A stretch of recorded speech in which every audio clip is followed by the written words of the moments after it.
Hey everyone, welcome back. Today we're diving into a deeply troubling situation unfolding in Gaza.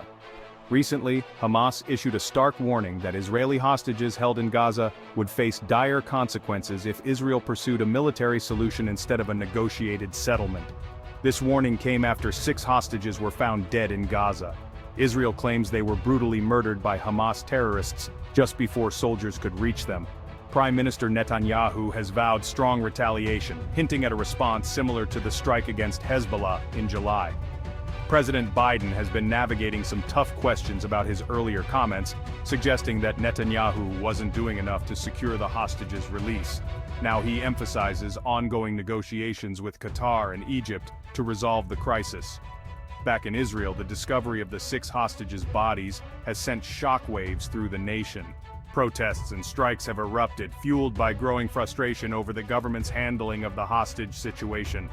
Demonstrators are demanding a ceasefire and the return of the hostages, with labor unions joining the call for action. Netanyahu is facing immense pressure both domestically and internationally. He insists on maintaining control over the Philadelphia corridor, a critical strip linking Gaza to Egypt, to prevent arms smuggling. However, Hamas demands a complete withdrawal of Israeli troops from the area. The international community is closely watching these escalating tensions.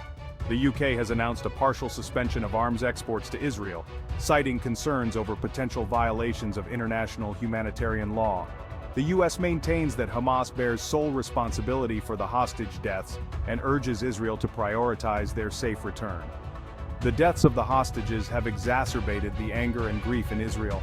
Netanyahu expressed remorse, asking the families for forgiveness for failing to bring their loved ones back alive. Among the victims was American-Israeli citizen Hirsch Goldberg Poland. His death drew condolences from President Herzog, and his family hopes that it will serve as a turning point, urging the Israeli government to prioritize the remaining hostages' safe return. Despite these internal and external pressures, Netanyahu remains resolute. He has pushed back against international criticism, stating that no one will preach to me about protecting his country. This stance has caused friction within his own government, with some officials advocating for a more conciliatory approach. As the situation continues to escalate, the need for a negotiated settlement becomes more critical. The international community is urging both sides to exercise restraint and prioritize the protection of civilians. While the road ahead is uncertain, there is still hope that a peaceful resolution can be achieved. That's it for today's update. If you found this video informative, please like and subscribe for more news updates. Stay safe and see you next time.